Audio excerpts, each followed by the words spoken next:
ಮೊದಲು ಯಾರ ಮಾತಾಡಿದ್ರೆ ವಾಯ್ಸು ಗೊತ್ತಾಗೋದು, ಏನು ಮಾತಾಡ್ತಾರೆ ಅನ್ನೋದು ಅರ್ಥ ಆಯ್ತಾ ಕೇಳಿಸ್ತಾ ಇರಲ್ಲ.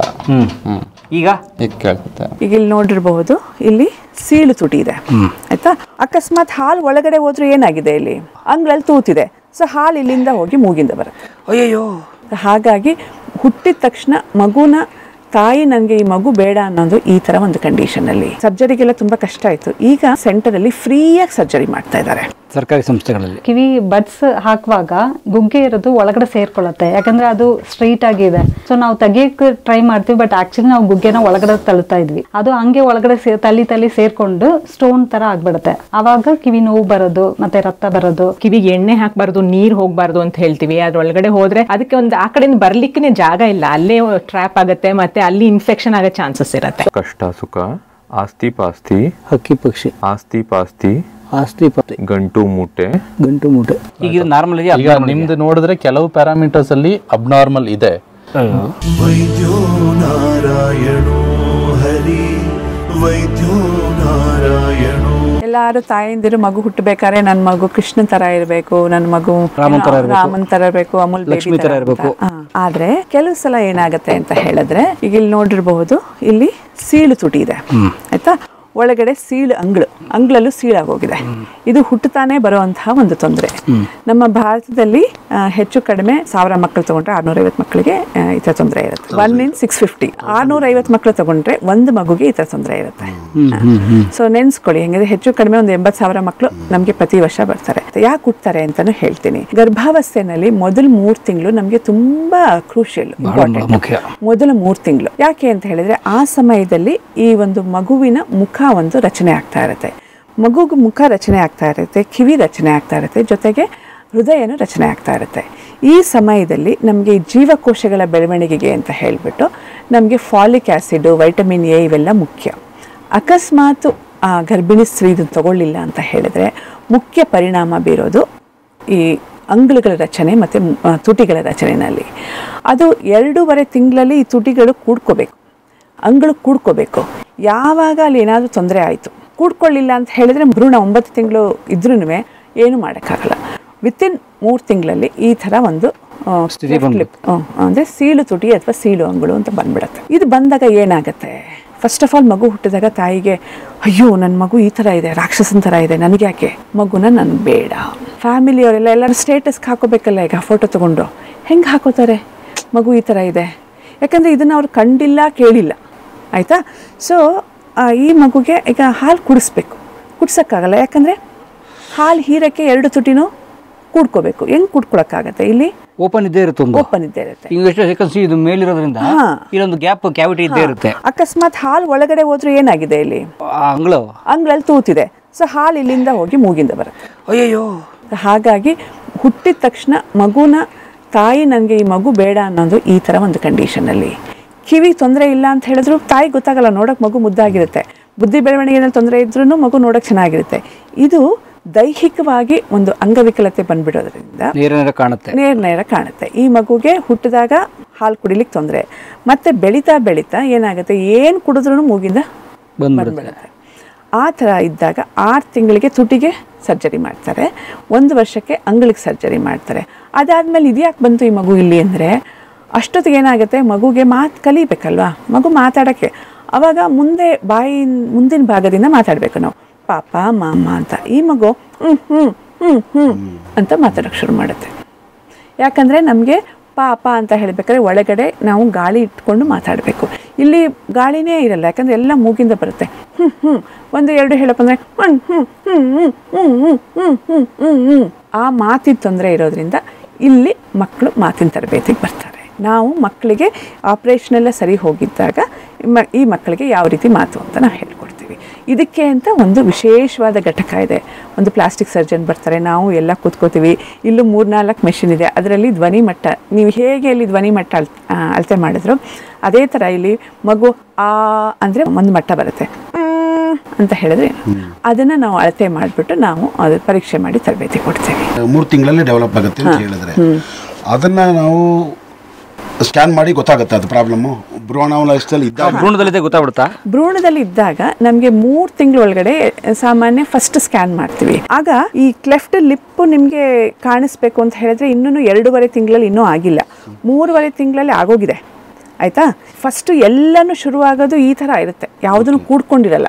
ಈ ಮುಖ ರಚನೆ ಆಗಬೇಕಾದ್ರೆ ಯಾವುದೂ ಇರಲ್ಲ, ಎಲ್ಲ ಹಿಂಗೆ 2 ಭಾಗ, ಹಣೆ 2 ಭಾಗ, ಇಲ್ಲಿ ಇದು 2 ಭಾಗ, ಇದು 2 ಭಾಗ ಇರುತ್ತೆ. ಅದು ಹೀಗೆ ಕೂಡ್ಕೊಂಡು ಹೋಗಬೇಕು. ವಾವ್. ಸೊ ನಾವೆಲ್ಲ ಅಂದ್ಕೊಳ್ತೀವಿ ಮುಖ ಚೆನ್ನಾಗಿತ್ತು ಆಮೇಲೆ ತೂತಾಗಿದೆ ಅಂತ. ಖಂಡಿತ ಅಲ್ಲ. ಸೊ ಹಿಂಗೆ ಕೂಡ್ಕೊಂಡು ಹೋಗಬೇಕಾದ್ರೆ ಇದು ಕೂಡ್ಕೊಳ್ಳುತ್ತೆ, ಹಣೆ ಕೂಡ್ಕೊಳ್ಳುತ್ತೆ, ಹಾಗೆ ಇದು ತಲೆ ರಚನೆ ಆಗುತ್ತೆ. ಇಲ್ಲಿ ಇವೆರಡು ಅಂಗಳದ್ದು ನಾವು ಇದನ್ನು ಹಾರ್ಡ್ ಪ್ಯಾಲೆಟು ಸಾಫ್ಟ್ ಪ್ಯಾಲೆಟು ಅಂತ ಹೇಳ್ತೀವಿ. ಮೃದುವಾದದ್ದು ಹಿಂದ್ಗಡೆ ಬರುತ್ತೆ, ಸ್ವಲ್ಪ ಹಾರ್ಡ್ ಆಗಿರೋದು ಇದು. ಅದು ಕೂಡ್ಕೊಂಡು ಬರಬೇಕಾದ್ರೆ ಅಲ್ಲೇನೋ ತೊಂದರೆ ಆಗುತ್ತೆ. ಸೊ ಹಾಗಾಗಿ ಇದು ಒಳಗಡೆ ಇರೋದ್ರಿಂದ CT ನೀವು ಏನೇ ಸ್ಕ್ಯಾನ್ ಮಾಡಿದ್ರು ಏನು ಇದು CT MRI ಡಿಟೆಕ್ಟ್ ಆಗಲ್ಲ. ಅದು ಗೊತ್ತಾಗಬೇಕು ಅಂದರೆ ಅಡ್ವಾನ್ಸ್ಡ್ಗೆ ಹೋಗ್ತಾರೆ, ಅದು 4.5 ತಿಂಗಳಿಗೆ ಹೋಗ್ತಾರೆ. ಅಷ್ಟೊತ್ತಿಗೆ ನೀವೇನು ಮೆಡಿಕಲ್ ಟರ್ಮಿನೇಷನ್ ಆಫ್ ಪ್ರೆಗ್ನೆನ್ಸಿ ಆ ಥರ ಈ ಥರ ಏನು ಮಾಡೋಕ್ಕಾಗಲ್ಲ. 4 ತಿಂಗಳ ಮೇಲೆ ಮಾಡಂಗಿಲ್ಲ, ರೆಡಿ ಮಾಡೋಕ್ಕೆ ಆಗಲ್ಲ. ಸೊ ಆ ಮಗು ಡೆಲಿವರಿ ಆಗಲೇಬೇಕು. ಹೊರಗಡೆ ಇರೋದನ್ನ ಏನು ಮಾಡೋಕ್ಕಾಗತ್ತೆ? ನೀವು ಒಳಗಡೆ ಯಾಕೆ ಆಪರೇಷನ್ ಮಾಡಬೇಕು? ಮಗು ಹೊರಗಡೆ ಬರಲಿ. ಇದೇನು ಜೀವಕ್ಕೆ ಅಪಾಯ ತರೋವಂಥದ್ದು ಏನಲ್ಲ, ಜೀವಕ್ಕೆ ಅಪಾಯ ತರೋವಂಥದ್ದು ಏನೂ ಅಲ್ಲ. ಈ ಥರ ಮಕ್ಕಳು ಮುಂಚೆ ಎಲ್ಲ ಸರ್ಜರಿಗೆಲ್ಲ ತುಂಬ ಕಷ್ಟ ಆಯಿತು. ಈಗ ಭಾರತದಲ್ಲಿ ಹೆಚ್ಚು ಕಡಿಮೆ ಒಂದು 200-250 ಸೆಂಟರಲ್ಲಿ ಫ್ರೀಯಾಗಿ ಸರ್ಜರಿ ಮಾಡ್ತಾ ಇದ್ದಾರೆ. ಸರ್ಕಾರಿ ಸಂಸ್ಥೆಗಳಲ್ಲಿ, ಸರ್ಕಾರೇತರ ಸಂಸ್ಥೆಗಳಲ್ಲಿ. ಸೀಳು ತುಟಿ ಚಿಕಿತ್ಸೆ ಅದಕ್ಕೆ ಸೊ ಫ್ರೀಯಾಗಿ ಮಾಡಿಕೊಡ್ತಾರೆ. ಅದು ಮಾಡಿದ್ಮೇಲೆ ನಾವು ವಾಕ್ಭಾಷಾ ತಜ್ಞರು ಇದು ನೋಡ್ಬಿಟ್ಟು, ಈ ಥರ ಮಕ್ಕಳಿಗೆ ಯಾವಾಗಲೂ ಕಿವಿ ಸೋತಾ ಇರುತ್ತೆ, ಸೊ ಅದನ್ನು ಸರಿ ಮಾಡಬೇಕು. ಮತ್ತು ಈ ಥರ ಮಕ್ಕಳಿಗೆ ಕೆಲವು ಸಲ ಬೇರೆ ಥರ ಸಿಂಡ್ರೋಮ್ಗಳಂತ ಇರುತ್ತೆ. ಸೊ ಏನು ತೊಂದರೆ ಅಂತ ನೋಡ್ಬಿಟ್ಟು ನಾವಿಲ್ಲಿ ತರಬೇತಿ ಕೊಡ್ತೀವಿ. ಸೊ ಹೆಚ್ಚು ಕಡಿಮೆ ನಮಗೆ ಒಂದು ವರ್ಷಕ್ಕೆ 250-300 ಜನ ಮಕ್ಕಳು ಬರ್ತಾರೆ. ಸೀಳ್ತುಟಿ ಕೆಲವು ಸಲ ಮಕ್ಕಳು ಬರ್ತಾರೆ, ಕೆಲವು ಸಲ ದೊಡ್ಡವರು ಬರ್ತಾರೆ. ಯಾಕಂದರೆ ಸಣ್ಣದಲ್ಲಿ ಬಂದು ತರಬೇತಿ ತಗೊಳ್ಳಲ್ಲ, ಆಮೇಲೆ ದೊಡ್ಡವರಾದ್ಮೇಲೆ ಬರ್ತಾರೆ. ಯಾಕೆಂದರೆ ಮೇಡಮ್ ಮದುವೆ ಮಾಡಬೇಕು, ಹುಡುಗ ಬರ್ತಿದ್ದಾನೆ, ಸ್ವಲ್ಪ ಸರಿ ಮಾಡ್ಬೋದಾ ಮೇಡಮ್? ಏನು ಮಾಡಿದ್ರು ಗಿಡವಾಗಿ ಬಗ್ಗದ್ದು ಮರವಾಗಿ ಬಗ್ಗೀತೆ. ಎಲ್ಲನೂ ಆದಷ್ಟು ಚಿಕ್ಕಂದ್ರಲ್ಲೇ ನಾವು ಟ್ರೀಟ್ಮೆಂಟ್ ತಗೋಬೇಕು. ಈಗ ಪ್ಲಾಸ್ಟಿಕ್ ಸರ್ಜರಿ ಬಂದಿದೆಯಲ್ಲ, ಅದರಲ್ಲೂ ಆಗಲ್ವಾ? ಪ್ಲಾಸ್ಟಿಕ್ ಸರ್ಜರಿ ಮಾಡಿದಾಗ ಬರೀ ಈ ಹರಿದೋಗಿರೋ ಭಾಗ, ನಾನು ಸಿಂಪಲ್ ಆಗಿ ಹೇಳಬೇಕು ಅಂದರೆ ಅದನ್ನು ಸೇರಿಸ್ತಾರೆ. ಆದರೆ ಮಾತನ್ನು ಹೇಗೆ ಮಾಡೋಕ್ಕಾಗತ್ತೆ ಸರ್? ಹಾರ್ಡ್ವೇರ್ ರೆಡಿ ಮಾಡ್ತಾರೆ, ಸಾಫ್ಟ್ವೇರ್ ರೆಡಿ ಆಗಬೇಕಲ್ಲ. Treat with the software. ಮಾತು ನಾನು ಕಲ್ತಿರೋ ವಿಧಾನ. ನನಗೇನಾಯಿತು, ಆ ಮಗುಗೆ ಮಾತಾಡಬೇಕು ಅಂತಿತ್ತು, ಆದರೆ ಆ ತುಟಿನಲ್ಲಿ ತೊಂದರೆ ಇತ್ತು, ಅಂಗ್ಲಲ್ಲಿ ತೊಂದರೆ ಇತ್ತು. ಅದಕ್ಕೆ ಅವನು ಪಾಪ ಅನ್ಕೊಂಡು ಇದೇನಿದು ಮೂಗಿಂದ ಮಾತಾಡ್ತಾನೆ ಇವನು ಅಂತ ಹೇಳ್ತಾರೆ. ಆಗ ಮೂಗಿಂದೆಲ್ಲ ಗಾಳಿ ಬರ್ತಿರುತ್ತೆ. ನಾವಿಲ್ಲಿ ಅದಕ್ಕೆ ಬೇರೆ ವಿಧಾನ ಇದೆ, ಬೇರೆ ಮೆಷಿನ್ ಇದೆ, ಅದಕ್ಕೆ ಅಂತ ಒಂದು ವಿಭಾಗ ಇದೆ, ಅಲ್ಲಿ ನಾವು ಅದನ್ನ ಸರಿ ಮಾಡಿ. ಮೇಡಮ್, ಈ ಅಕಾರ ಹಕಾರ ಮಾತಾಡ್ತಾರಲ್ಲ, ಅದು ದೋಷನಾ ಅಥವಾ ಅವರ ಶೈಲಿಯ? ಜಸ್ಟ್ ಶೈಲಿ. It is nothing to do with ವಾಕ್ಶ್ರವಣ. ಹೇಳ್ಕೊಡ್ಬೇಕು ಅಂದ್ರೆ ಈ ತರ ಅಲ್ಲ, ಆ ಅಂದ್ರೆ ಬೇರೆ, ಹಾ ಅಂದ್ರೆ ಬೇರೆ ಅನ್ನೋದನ್ನ ಹೇಳ್ಕೊಡ್ಬೇಕು. ಇನ್ ಕೆಲವರು ಮಾತಾಡ್ಬೇಕಾದ್ರೆ, ಈಗ ನಾನೀಗ ಮಾತಾಡ್ತಾ ಇದ್ದೀನಲ್ಲ, 1 2 3 4, ಇನ್ನು 1 2 3 4 5 6 4 ಮುಂದೆ ತರ್ತಿರ್ತಾರೆ. ಆಗ ಹೆಂಗೆ ಕೇಳಿಸುತ್ತೆ? ಈಗ ನೀವೇ ಪ್ರಯತ್ನ ಮಾಡಿ. 1 2 3 4 5 6. ಯಾಕೆ ಗೊತ್ತಾ? ಇದು ತುಂಬಾ ದಿನ ಮಕ್ಕಳಿಗೆ ಬಾಟಲ್ ಫೀಡಿಂಗ್ ಮಾಡಿಬಿಡ್ತಾರೆ ನೋಡಿ, 2 ವರ್ಷ 3 ವರ್ಷದವರೆಗೂ ಮಾಡ್ತಾನೇ ಇರ್ತಾರೆ. ಆಗ ಈ ನಾಲ್ಗೆ ಯಾವಾಗಲೂ ಮುಂದೆ ಬಂದು ಅದೇ ಮಾತಾಡಕ್ಕೆ ಶುರು ಮಾಡಿದಾಗಲೂ 1 2 3 4 ಅವ್ರಿಗೆ ಮಗು ಮುದ್ದಾಗಿ ಮಾತಾಡ್ತಾರೆ ಅಂತ. ಅದೆಲ್ಲೋ ಒಂದು ತನಕ. ಆಮೇಲೆ ಏನು ಮಾಡಬೇಕು? ಎದ್ಕೊಂಡ ಅಂತ ಬೈತಾರೆ. ಮೇಡಮ್ ಈ ಎದೆ ಹಾಲು ತುಂಬ ವರ್ಷ ಕುಡಿಸ್ತಾರಲ್ಲ, ಅದು ಓಕೆನಾ? That's fine. So natural is always fine. ದಯವಿಟ್ಟು ಅದನ್ನು ನಾವು ಪ್ರಮೋಟ್ ಮಾಡಬೇಕು. ಈಗ ಮಗು 6 ವರ್ಷ ಬಂದಿದೆ, ಕುಡಿತಾನೆ ಇದೆ, ಅದೆಲ್ಲ ಇಲ್ಲ, ಅದು ಬೇಕಾಗಿಲ್ಲ. 2 ವರ್ಷ ತನಕ ಕುಡಿಸ್ಬೋದು, ಅದು ಓಕೆ ಮೇಡಮ್. 2 ವರ್ಷ ತನಕ ಸಹಜವಾಗಿ. ಆಮೇಲೆ ನ್ಯಾಚುರಲಿ ಗಂಜಿ ಅದು ಇದು ಊಟ ಅಲ್ಲ, ಅದೆಲ್ಲ ತಿನ್ನುತ್ತೆ, ಜೊತೆಗೆ ಅವ್ರ ತಾಯಿ ಹಾಲು ಕೊಂಡ್ಕೊಂಡಿರ್ತಲ್ಲ, ಹಿಂಗೆ ಅದನ್ನು ಇದಾರ ಮಹಾಮಾತೆಯರು, ಅವರಿಗೆ ಶರಣು. ಕ್ಯಾಮ್ರಾ ಆಮೇಲೆ ಹೇಳ್ತೀನಿ. ತುಂಬಾ ರೇರ್. ಓಕೆ, ತುಂಬಾ ರೇರ್. ತಗೊಳ್ಳಿ ಮೇಡಮ್, ನಿಮ್ಮ ಸೀಳು ತುಟಿಗಳನ್ನ ತಗೊಳ್ಳಿ ಸರ್. ಇದೆಲ್ಲ ನಾವು ಇಲ್ಲೇ ಮಾಡಿರೋಂಥದ್ದು ಮಾಡೆಲ್ಸ್, ಎಲ್ಲ ಮಾಡೆಲ್ಸ್. ಯಪ್ಪ, ಈ ಯೂಟ್ಯೂಬರ್ಸ್ಗಳು ಕಿರ್ಚಿ ಏನಾಗಿರುತ್ತೆ ಗಂಟ್ಲು ಅಂತ ಚೆಕ್ ಮಾಡೋಣ. ಚೆನ್ನಾಗಿ ಉಸಿರು ತಗೊಂಡು ಅಂತ ಹೇಳೋದು ಹೇಳಿ ಸರ್.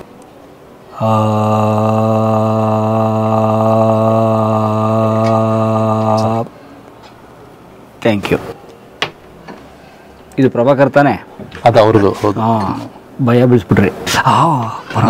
ಇದರಲ್ಲಿ ಆ್ಯಕ್ಚುಲಿ ಇದನ್ನ ಹೆಂಗೆ ಐಡೆಂಟಿಫೈ ಮಾಡ್ತೀವಿ ಅಂದರೆ ಇದು ಒಂದೊಂದು ರಿಲೇಟೆಡ್ ಕೊಡುತ್ತೆ. ನಾವು ಧ್ವನಿಯಲ್ಲಿ ಪಿಚ್ಚು, ಲೌಡ್ನೆಸ್, ಕ್ವಾಲಿಟಿ ಅಂತ ಹೇಳಿದ್ನಲ್ಲ. ಪಿಚ್ ಅನ್ನೋದು ಏನಾಗುತ್ತೆ, ಪಿಚ್ ಅನ್ನೋದು ಈಗ ನೀವು ಸೈಕಲ್ಸ್ ನೋಡ್ತಾ ಇದ್ರಲ್ಲ, ಇದು ಮೇಡಮ್ ಹೇಳಿದ್ರು ಧ್ವನಿ ತಂತಿಗಳು ವೈಬ್ರೇಟ್ ಆಗುತ್ತೆ ಅಂತ. ವೈಬ್ರೇಟ್ ಆದಾಗ ಮಾತ್ರ ಈ ಥರ ನಮ್ಮದು ವೇವ್ಸ್ ಫಾರ್ಮ್ ಆಗುತ್ತೆ. ಸೊ ಯಾರೇ ಆದ್ರೂ ಈ ವೇವ್ ಫಾರ್ಮ್ ಒಂದೇ ಥರ ಮಾಡೋಕ್ಕಾಗಲ್ಲ. ಈಗ ನಾನೇ ಆದರೂ ಸರಿ, ನೀವೇ ಆದರೂ ಸರಿ, ಒಂದೊಂದು ವೇವ್ ಫಾರ್ಮ್ಗೆ ಬೇರೆ ಬೇರೆ ವೇರಿಯೇಷನ್ಸ್ ಇದ್ದೇ ಇರುತ್ತೆ. ಯೇಸುದಾಸ್ ಬಂದರೂ ಅದೇ, ಹೌದು, ಯಾರೇ ಬಂದ್ರೂ ವೇರಿಯೇಷನ್ಸ್ ಇರುತ್ತೆ. But over all quality change ಆಗಲ್ಲ. ಸೊ ಬಟ್ ನಾವು ಈ ಥರ ಅನಾಲಿಸಿಸ್ ಮಾಡುವಾಗ ಏನಾಗುತ್ತೆ ಅಂದರೆ ಅದು ಡಿಫ್ರೆಂಟ್ ಸೈಕಲ್ಸ್ ತೊಗೊಂಡು ಅನಾಲಿಸಿಸ್ ಮಾಡುತ್ತೆ. 10 cycles, 15 cycles, 50 cycles, 55 cycles, 350 cycle, ಆ ಥರ ಮಾಡಿ ಅದು ಕೊಡುತ್ತೆ ವೇರಿಯೇಷನ್ಸ್ ಇದೆ ಅಂತ. ಸೊ ಹಂಗಂದ್ರೆ ನಾನು ಏನು ಹೇಳೋಕ್ಕೆ ಇಷ್ಟಪಡ್ತಾ ಇದ್ದೀನಿ ಅಂದರೆ ಇಲ್ಲಿ ವೇರಿಯೇಷನ್ಸ್ ಇರುತ್ತೆ, ಬಟ್ ಆ ವೇರಿಯೇಷನ್ಸ್ ನಾರ್ಮಲ್ಗಿಂತ ಜಾಸ್ತಿ ಹೋಗಬಾರ್ದು. ಸೊ ಆವಾಗ ಅದನ್ನು ನಾವು ಡಿವಿಯಂಟ್ ಅಂತ ಹೇಳ್ತೀವಿ. ಓಕೆ, ಈಗ ನಾರ್ಮಲ್ ಈಗ ನಿಮ್ದು ನೋಡಿದ್ರೆ ಕೆಲವು ಪ್ಯಾರಾಮೀಟರ್ಸ್ ಅಲ್ಲಿ ಅಬ್ನಾರ್ಮಲ್ ಇದೆ, ಕೆಲವು ಪ್ಯಾರಾಮೀಟರ್ಸ್ ಅಲ್ಲಿ ಅಬ್ನಾರ್ಮಲ್ ಇದೆ. ಬಟ್ ಅದೇನಂದ್ರೆ ಈಗ ಬೆಳಗ್ಗೆಯಿಂದ ನೀವು ಮಾತಾಡ್ತಾ ಇದ್ದೀರಾ, ಮತ್ತೆ ನೀವು ಯೂಟ್ಯೂಬ್ ಚಾನಲ್ ಇರೋದ್ರಿಂದ ನೀವು ಮಾತಾಡ್ತಾನೆ ಇರ್ತೀರ, ಮಾತೇ ಬಂಡವಾಳ ಇರೋದ್ರಿಂದ ಅದರದ್ದು ಇರುತ್ತೆ, ಪ್ಯಾರಾಮೀಟರ್ಸ್ ಕೆಲವೊಂದು ಇರುತ್ತೆ. ಬಟ್ ಇದೇ ಫೈನಲ್ ಅಂತ ನಾನು ಹೇಳಿಲ್ಲ, ಇದು ನಮಗೆ ಒಂದು ಸೂಚನೆ ಕೊಡುತ್ತೆ. ಇದರಿಂದ ನಾವು ಮುಂದೆ ನೆಕ್ಸ್ಟ್ ಟೆಸ್ಟಿಂಗ್ ಹೋಗ್ತೀವಿ. ಬಟ್ ನೀವೇನು ನನ್ನ ಕಂಪ್ಲೇಂಟ್ ಹೇಳಿಲ್ಲ ಅಲ್ಲ, ನನ್ನ ಧ್ವನಿ ಚೆನ್ನಾಗಿಲ್ಲ, ಪರೀಕ್ಷೆ ಮಾಡೋಕ್ಕೋಬೇಕು ಅಂತ ನೀವು ಹೇಳಿಲ್ಲ. ಸೊ ಧ್ವನಿದು ಸಮಸ್ಯೆ ಇರೋರು ಫಸ್ಟ್ ಏನು ಹೇಳ್ತಾರೆ ಅಂದರೆ ನನ್ನ ಧ್ವನಿ ಚೆನ್ನಾಗಿ ಕೇಳಿಸ್ತಾ ಇಲ್ಲ, ಕೇಳೋರು ಹೇಳ್ತಾರೆ ಬೇರೆ ಥರ ಬದಲಾವಣೆ ಆಗಿದೆ ಅಂತ ಹೇಳ್ತಾರೆ. ಆವಾಗ ನಿಮ್ಗೆ ರಿಯಲೈಸ್ ಆಗಿ ಟೆಸ್ಟಿಂಗ್ ಬರ್ತೀರ. ನಾವು ಬದಲಾವಣೆ ಮಾಡ್ಕೋಬೋದು. ಈಗ ಏನಕ್ಕೆ ಅದು ಹಂಗೆ ಆಗ್ತಾ ಇದೆ ಅಂತ ನೋಡಿ ಅದಾದ್ಮೇಲೆ ಪರೀಕ್ಷೆ ಮಾಡಿ ಬದಲಾವಣೆ ಮಾಡ್ಕೋಬೇಕು. ಉದಾಹರಣೆಗೆ ಜಾಸ್ತಿ ಎಲ್ರಿಗೂ ಬೈಯೋದ್ರಿಂದ ಪ್ರಾಬ್ಲಮ್ ಆಗ್ತದೆ, ಬೈಯೋದು ಬಿಡಬೇಕು. ಅಭ್ಯಾಸದಲ್ಲಿ ಕಿರ್ಚಿ ಹಾಳಾಗ್ತದೆ, ಯೂಟ್ಯೂಬ್ ವಿಡಿಯೋ ಮಾಡೋದು ಬಿಡಬೇಕು. ಅಭ್ಯಾಸ. Thank you Gopi sir. ಇಲ್ಲಿ ತನಕ ನಾನು ಮಾತಿನ ಬಗ್ಗೆ, ಧ್ವನಿ ಬಗ್ಗೆ ಅಂತ ಪರೀಕ್ಷೆ ಮಾಡಬೇಕು ಅಂತ ಹೇಳಿದೆ. ಇದುವರೆಗೂ ಮಾತಿನ ಬಗ್ಗೆ ಮಾತಾಡ್ತಾ ಇದ್ದೀವಿ. ಈಗ ನಾವು ಮಾತಾಡಿದಾಗ ಕೇಳಿಸ್ಕೊಳ್ಳೋಕೆ ಕಿವಿ ಬೇಕು. ಕಿವಿ ಅಂದರೆ ನಮ್ಗೆಲ್ಲರಿಗೂ ಕಿವಿ ಇದೆ ಕೇಳಿಸುತ್ತೆ ಅಂತ, ಆದರೆ ಯಾವ ರೀತಿ ನಾವು ಕಿವಿನ ಪರೀಕ್ಷೆ ಮಾಡ್ಬೋದು, ಅಲ್ಲಿ ತೊಂದರೆನ ಎಷ್ಟು ರೀತಿ ಅಳತೆ ಮಾಡ್ಬೋದು, ಅದಕ್ಕೆ ಏನು ಪರಿಹಾರ, ಅದನ್ನು ನಾನು ತೋರಿಸ್ಲಿಕ್ಕೆ ಈಗ ನಾನು ಇನ್ನೊಂದು ಡಿಪಾರ್ಟ್ಮೆಂಟ್ ಬನ್ನಿ. ಮಾತೆಂಬುದು ಜ್ಯೋತಿರ್ಲಿಂಗ. ಬನ್ನಿ ಕಿವುಡನ ಮಾಡಯ್ಯ ಅಂತ ಹೇಳ್ತಾರಲ್ವಾ. ಕಿವುಡನ ಮಾಡಯ್ಯ ತಂದೆ ಅಂತ ಇದೆಲ್ಲ ಇದೆಯಲ್ಲ ದಾಸರ ಪದ. ಇಲ್ಲೆಲ್ಲ ಪೇಷಂಟ್ಗಳು ಬಂದಾಗ ಇಲ್ಲೆಲ್ಲ ಕೂತ್ಕೊಂಡಿರ್ತಾರೆ. ಇವರು ಡಾಕ್ಟರ್ ದೇವಿ ಅಂತ, ಇದು ಈ ವಿಭಾಗದ್ದು ಮುಖ್ಯಸ್ಥೆ, ತಮಿಳ್ನಾಡಿಂದ ಬಂದಿರೋದು. ಅವರೆಲ್ಲರೂ ನಾನು ಬಂದು ನಿಂತ್ಕೊಂಡು ಬಿಡ್ತಾನಲ್ಲ, ನೀವೇ ಮಾತಾಡಿ ಮೇಡಮ್ ಅಂದ್ಬಿಡ್ತಾರೆ. ಅದೇ ನನ್ಗೆ ಅವ್ರು ಮಾತಾಡಬೇಕು ಅಂತ ಆಸೆ, ಎಲ್ಲರೂ ಬರಬೇಕು ಅಂತ.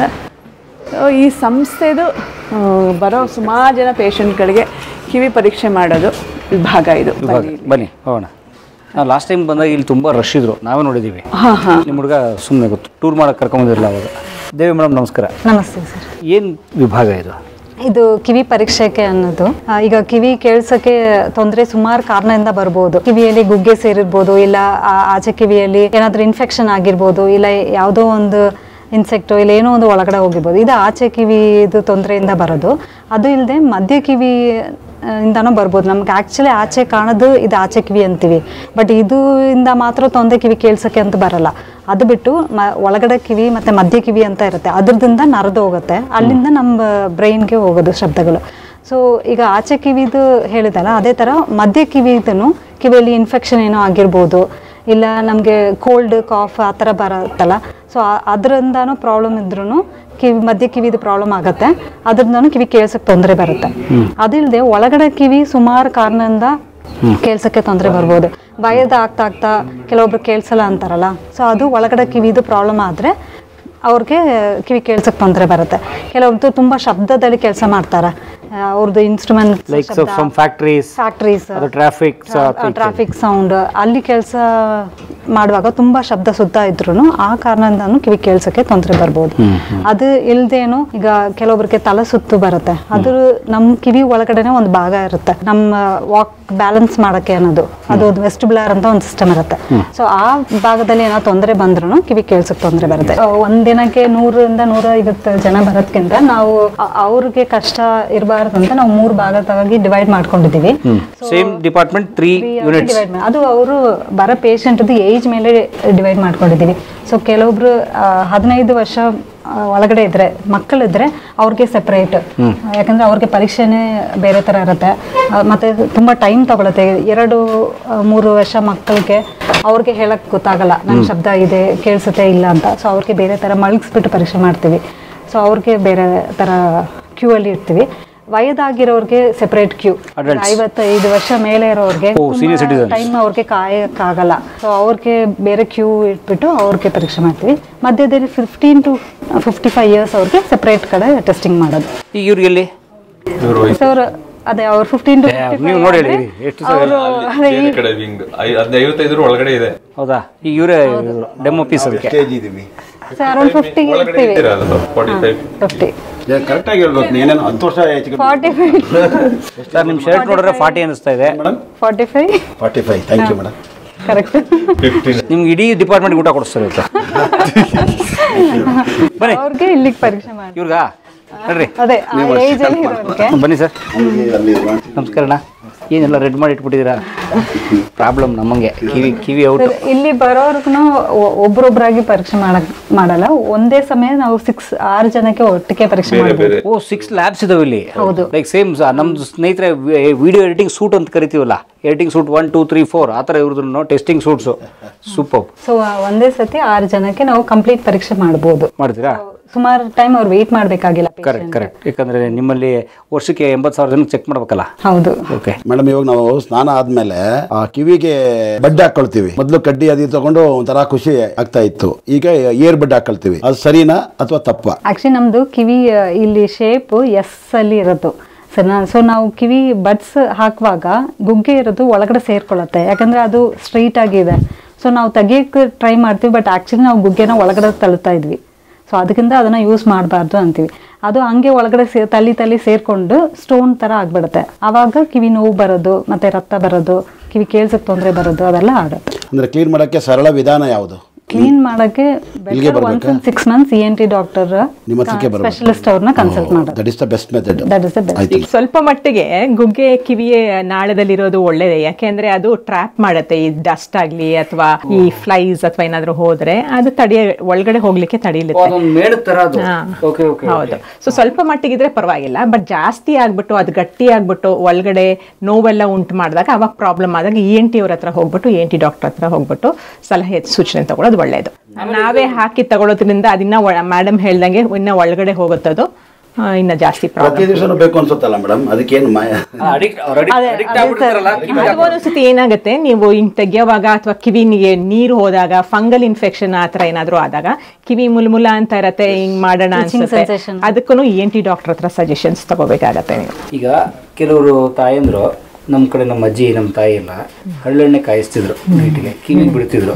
Is that correct? ಇಲ್ಲ ಸರ್, ಅದು ಹಾಕ್ಬಾರ್ದು. ಕಿವಿಗೆ ಎಣ್ಣೆ ಹಾಕ್ಬಾರ್ದು, ನೀರ್ ಹೋಗ್ಬಾರ್ದು ಅಂತ ಹೇಳ್ತೀವಿ. ಅದ್ರೊಳಗಡೆ ಹೋದ್ರೆ ಅದಕ್ಕೆ ಒಂದು ಆ ಕಡೆಯಿಂದ ಬರ್ಲಿಕ್ಕೆ ಜಾಗ ಇಲ್ಲ, ಅಲ್ಲೇ ಟ್ರ್ಯಾಪ್ ಆಗುತ್ತೆ, ಮತ್ತೆ ಅಲ್ಲಿ ಇನ್ಫೆಕ್ಷನ್ ಆಗೋ ಚಾನ್ಸಸ್ ಇರುತ್ತೆ. ಚಕ್ರವ್ಯೂಹ ಒಳಗೆ ಹೋಗ್ತಾರೆ, ಆಚೆ ಬರಕ್ ಕಷ್ಟ ಆಗತ್ತೆ. ಸೊ ಅದು ಕ್ಲೀನ್ ಮಾಡ್ಕೊಂಡ್ರು ಅದು ಪೂರ್ತಿ ಚೆನ್ನಾಗಿ ಕ್ಲೀನ್ ಆಗಿರಲ್ಲ. ಸೊ ನಾವು ಕಿವಿ ಒಳಗಡೆ ಏನು ಹಾಕಂಗಿಲ್ಲ ಅಂತಾನೆ ಹೇಳೋದು. ಹಾಕ್ಬಾರ್ದು. ಬಡ್ಸ್ ಅಲ್ಲಿ ಕ್ಲೀನ್ ಮಾಡ್ತಾ ಇರೋದು ತೋರಿಸ್ತಾ ಇರೋದು ಇಯರ್ ವ್ಯಾಕ್ಸ್ ಅಲ್ಲಿ, ಅದನ್ನ ಮಾಡಬಾರ್ದು ಅಂತ. ಅದು ಕಿವಿ ನಾಳ ಇರೋದು ಇಷ್ಟೇ ಇರುತ್ತೆ, ಡಯಾಮೀಟರ್ ಅದರದ್ದು. ನಾಳದ್ದು ಸ್ವಲ್ಪ ಡಯಾಮೀಟರ್ ಸ್ವಲ್ಪ ಜಾಸ್ತಿ ಇರೋದ್ರಿಂದ ಅದು ಇನ್ನ ಒಳಗಡೆ ತಳ್ಳದಂಗ ಆಗುತ್ತೆ, ಇದು ಹೊರಗಡೆ ತೆಗಿಯೋದಕ್ಕೆ ಕಷ್ಟ ಆಗುತ್ತೆ.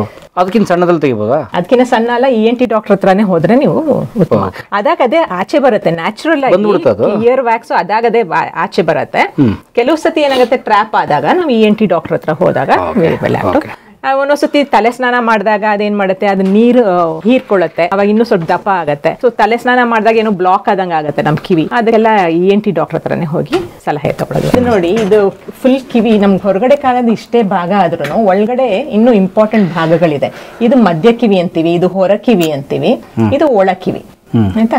ನಾವು ಹಿಂಗೆ ಇದನ್ನ ಹಾಕಿ ತೆಗಿಯುವ ಕೆಲವ್ರು ಏನ್ ಮಾಡ್ತಾರೆ, ಪಿನ್ನು, ಹೇರ್ ಪಿನ್ನು ಎಲ್ಲ ಹಾಕಿ ತೆಗಿತಾರೆ. ಆವಾಗ ಇಲ್ಲಿ ಕಿವಿ ತಮಟೆ ಅಂತ ಹೇಳ್ತೀವಿ, ಇಯರ್ ಡ್ರಮ್ ಅಂತ, ಅದು ಇನ್ನೂ ಸ್ವಲ್ಪ ಒಳಗೆ ಹೋದ್ರೆ ಅದು ರಪ್ಚರ್ ಆಗೋ ಚಾನ್ಸಸ್ ಇರತ್ತೆ, ಘಾಸಿ ಆಗುತ್ತೆ ಅದಕ್ಕೆ.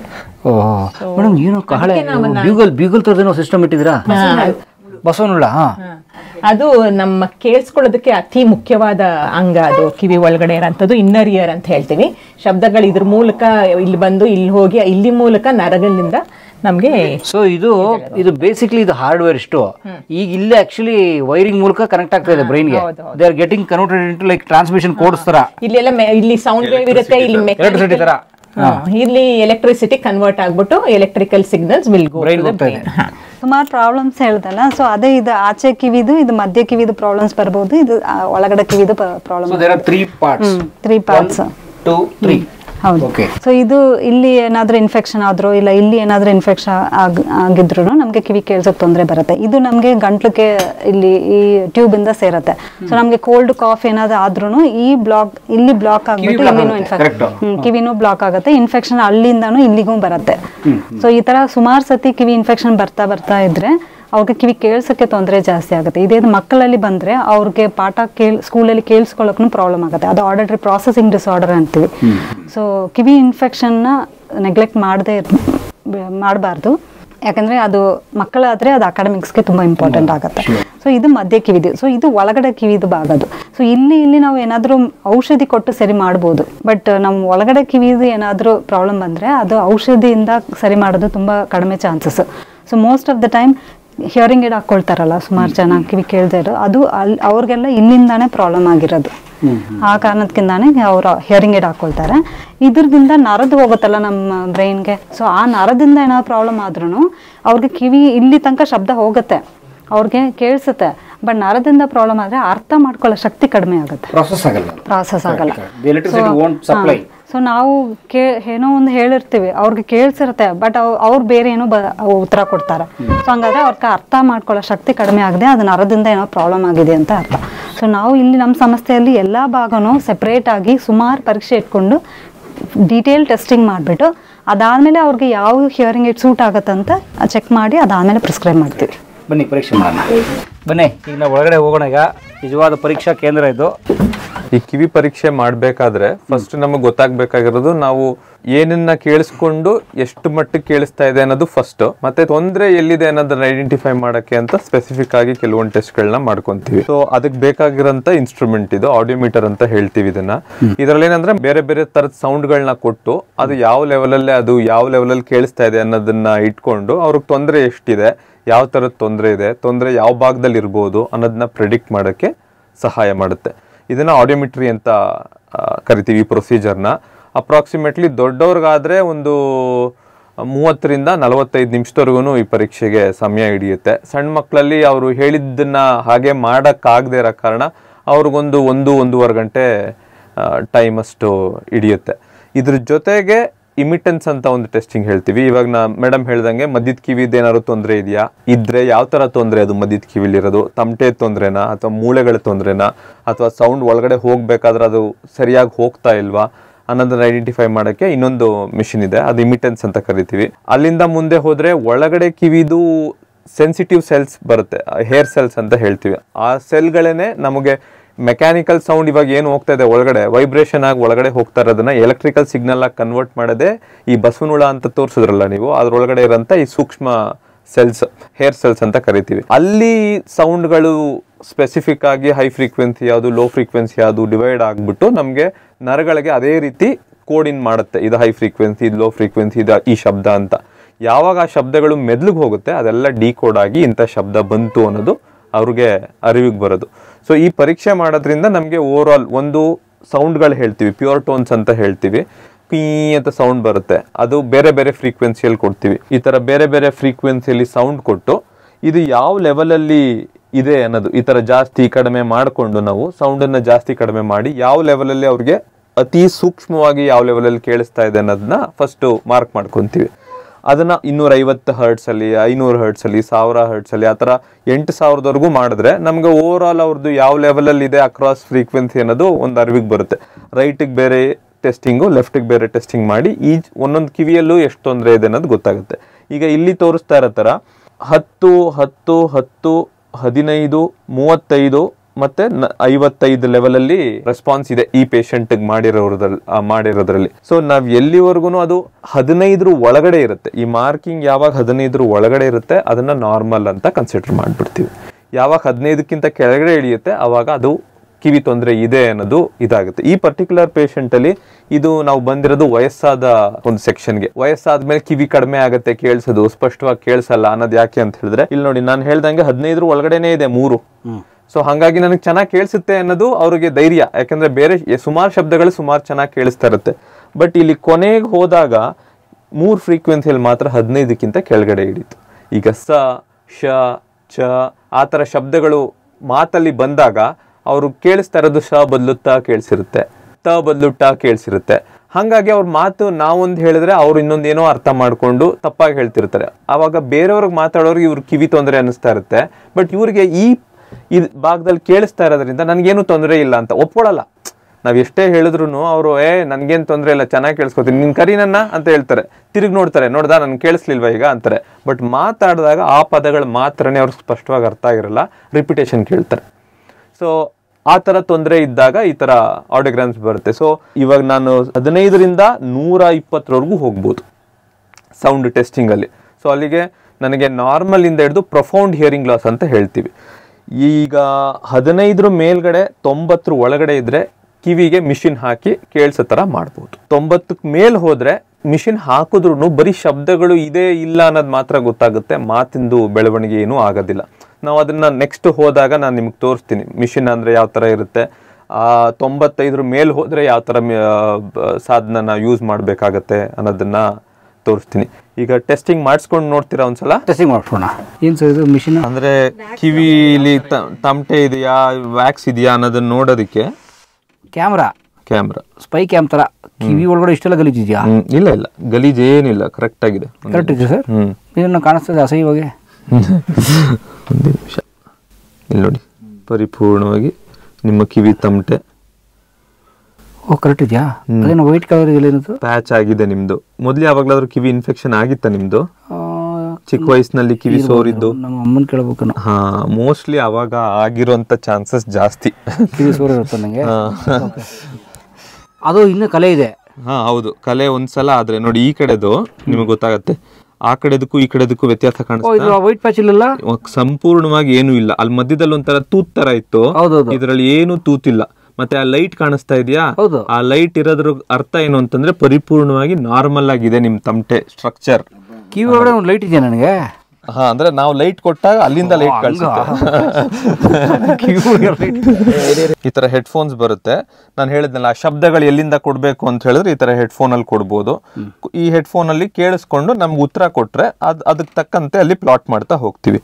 ನಾವು ಯೂಶಲಿ ಪೇಷಂಟ್ಸ್ ಹೇಳೋದು, ನಿಮಗೆ ಶಬ್ದಗಳು ಕೊಡ್ತೀವಿ, ಶಬ್ದ ಕೇಳಿಸ್ದಾಗ ಬರ್ತಾ ಇದೆ ಅನ್ನೋದನ್ನ ಇಂಡಿಕೇಟ್ ಮಾಡಬೇಕು. ಈ ತರ ಶಬ್ದ ಬಂದಾಗೆಲ್ಲ ಹಿಂಗ್ ತೋರಿಸ್ಬೇಕು, ಶಬ್ದ ಹೋದ ತಕ್ಷಣ ಹಿಂಗ್ ಮಡ್ಚ್ಕೋಬೇಕು. ಅವಾಗ ನಾನು ಕೊಡದೇ ಇದ್ದಾಗ ನನಗೆ ಅಲ್ಲಿ ಡಿಫ್ರೆನ್ಸ್ ಗೊತ್ತಾಗುತ್ತೆ. ಸೊ ಶಬ್ದ ಕೇಳಿಸಿದಾಗ ಕೈ ಎತ್ತಬೇಕು, ಇಲ್ಲಾಂದ್ರೆ ಡೌನ್ ಮಾಡಬೇಕು.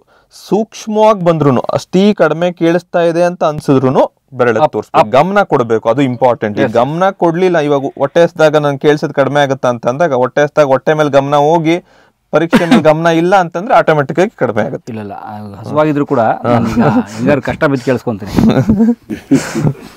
ಯಾವ್ದು ಸರ್ ಹೆಡ್ಫೋನ್ ಏನು ಕೇಳಿಸ್ತಾ ಇಲ್ಲ ಆಚೆ ಕಡೆದು? ಅದ ಹಂಗೆ, ಬೇರೆ ಶಬ್ದಗಳು ನಿಮ್ಗೆ ಯಾವ್ದು ಜಾಸ್ತಿ ಡಿಸ್ಟರ್ಬ್ ಆಗಬಾರ್ದು.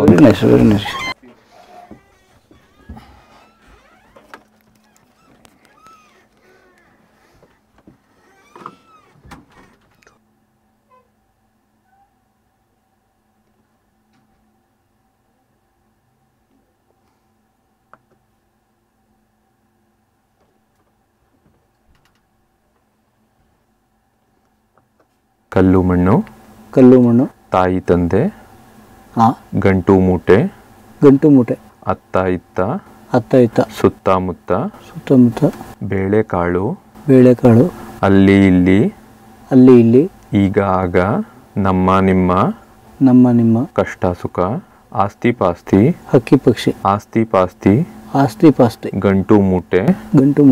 ಈಗ ಮತ್ತೆ ಪದಗಳನ್ನ ಹೇಳ್ತೀನಿ, ವಾಪಸ್ ಹೇಳಿ.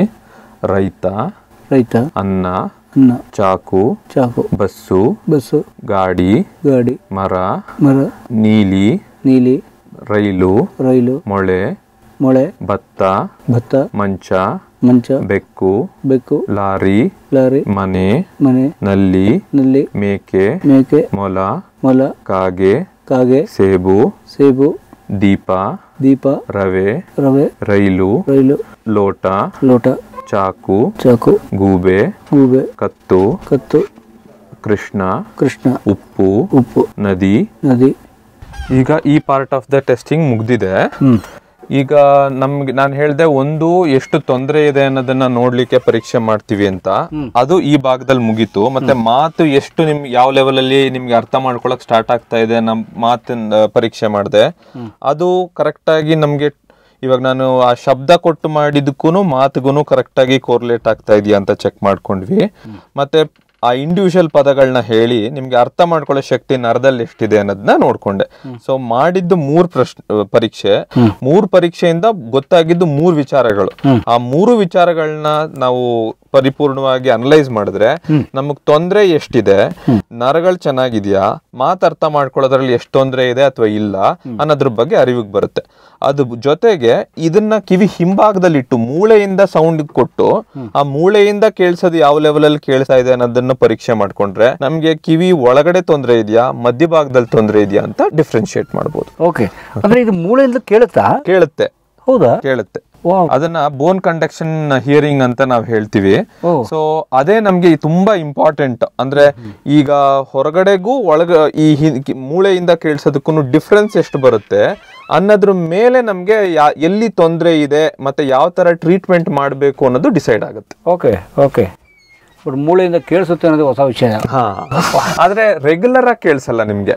ನಾವು ಹೆಡ್ಫೋನ್ಸ್ ಇಟ್ಟಾಗ ಅಥವಾ ಈ ತರ ನಾವು ಸ್ಪೆಸಿಫಿಕ್ ಆಗಿ ಬೋನ್ ವೈಬ್ರೇಟರ್ ಅಂತ ಹೇಳ್ತೀವಿ, ಅದು ಇಟ್ಟಾಗ ಮಾತ್ರನೇ ನಿಮ್ಗೆ ಅದು ಗೊತ್ತಾಗುತ್ತೆ ಅದು ಕೇಳಿಸೋದು.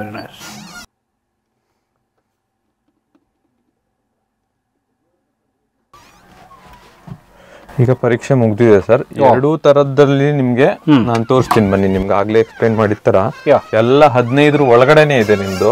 ಅಲ್ಲಿಗೆ ನಾವು ನಿಮ್ನ ಕಿವಿ ಕೇಳಿಸೋದ್ರಲ್ಲಿ ಏನೂ ತೊಂದರೆ ಇಲ್ದೇ ಇರೋಂಥ ವ್ಯಕ್ತಿ ಅನ್ನೋದನ್ನ ಕ್ಲಿಯರ್ ಆಗಿ ಮಾಡ್ಬೋದು. ಸೆಟಪ್ ಅಲ್ಲ ತಾನೆ? ಸೆಟಪ್ ಜನ ಇವನು ವಿಡಿಯೋ ಮಾಡ್ಸೋಕೆ ಸೆಟಪ್ ಮಾಡೋದು ಬಿಡ್ತಾರೆ. ಇಲ್ಲ ದೇವಿ ಮೇಡಮ್ ಹೇಳಿ. ಏನ್ ದೇವಿ ಮೇಡಮ್? ನಾರ್ಮಲ್ ಇದೆ ನಿಮ್ ಕಿವಿ, ತೊಂದರೆ ಇಲ್ಲ. ಅದು ಏನೋ ಡ್ರಾಪ್ ಆಗಿದೆ ಕೆಳಗಡೆ. ಇದು ಲೆಫ್ಟ್ ಸೈಡ್ ಎಡಗಡೆ ಕಿವಿ ಹೋಗಿದೆ. ನಾನು ತೋರಿಸಿದ್ನಲ್ಲ ನಿಮ್ಗೆ ಆ ವೈಟ್ ಪ್ಯಾಚ್, ಅದರಿಂದ ಆಗಿರೋ ಒಂದು 5% ವ್ಯತ್ಯಾಸ ಬಲ್ಗಡೆಗೂ ಎಡಗಡೆಗೂ. ಅದೂನು 15 ಒಳಗಡೆನೆ ಇದೆ. ಹಂಗಾಗಿ ಕೇಳಿಸೋದು ಏನು ಕಡಿಮೆ ಆಗಿಲ್ಲ ನಿಮ್ಗೆ. Thank you so much. Problem ಏನಾದ್ರೂ ಇದ್ರೂ ನಮಗೆ ಕ್ಲಿಯರ್ ಆಗಿ ಗೊತ್ತಾಗ್ಬಿಡುತ್ತೆ. ನೋಡಿ, ಬಲ್ಗಡೆಗೂ ಎಡಗಡೆಗೂ ಕ್ಲಿಯರ್ ಕಟ್ 5% ವ್ಯತ್ಯಾಸ ಇದೆ. ಅದು ಆ ತಮಟೆಲಿ ಇದ್ದ ವ್ಯತ್ಯಾಸದಿಂದ ಬರ್ತಾ ಇದೆ. ಓಕೆ, ಯಾವ ಭಾಗದಲ್ಲಿ ಪ್ರಾಬ್ಲಮ್ ಆಗಿದೆ, ಅದಕ್ಕೆ ಏನ್ ಸೊಲ್ಯೂಷನ್ ಮಾಡ್ಬೋದು ಅನ್ನೋದನ್ನ ನಮಗೆ ಅದಕ್ಕೆ ಟೈಮ್ ತಗೊಳುತ್ತೆ ಟೆಸ್ಟಿಂಗ್. ನಾನು ಸರಿ ಇರೋನ್ಗೆ ಟೆಸ್ಟ್ ಮಾಡಕ್ಕೆ ನಿಮ್ಗೆ ಇಷ್ಟೊತ್ತಾಯ್ತು. ಹೌದು. ಸೊ ತೊಂದರೆ ಇದ್ರೆ ಬಂದ್ರೆ ಅವ್ರಿಗೆ ನಾನು ಹೇಳಿದ್ದು 3/4 ಗಂಟೆಯಿಂದ 1 ಗಂಟೆ ಹಿಡಿಯುತ್ತೆ. ಜನಗಳಿಗೆ ಬಂದ ತಕ್ಷಣ ಕಿವಿ ನೋಡ್ಬಿಟ್ಟು ಇದು ಪರೀಕ್ಷೆ ಮುಗಿದೋಯ್ತು ಹೋಗಿ ಅಂತ ಹೇಳಂತ ಸಂಸ್ಥೆ ಆಗೋದಿಲ್ಲ. ಇದು ಸುಮ್ಮನೆ ನೋಡ್ಬಿಟ್ಟೆ ಸರಿ ಇದೆ ಹೋಗಿ ಹಂಗಾಗಲ್ಲ.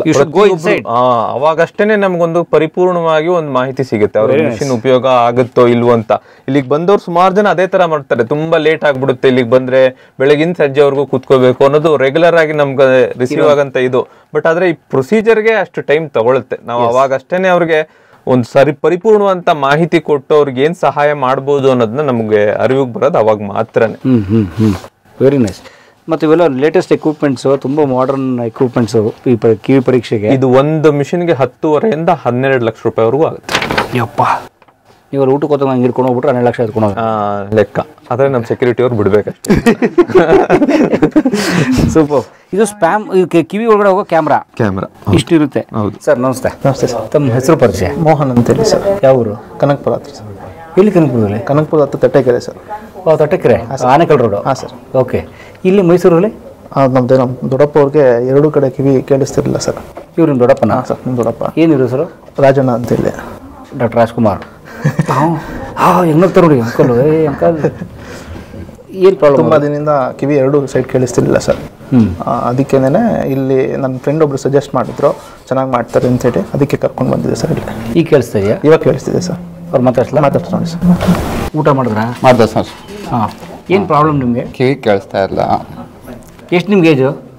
ನಮಗೆ ಒಂದು 50 ಮೇಲೆ ಆಗೈತೆ. 50? 58 ಸರ್. ಓಕೆ. ಏನು ರೈತರು? ಹಾಂ, ರೈತ ಸರ್. ಈಗ ಸರೋಯ್ತಾ?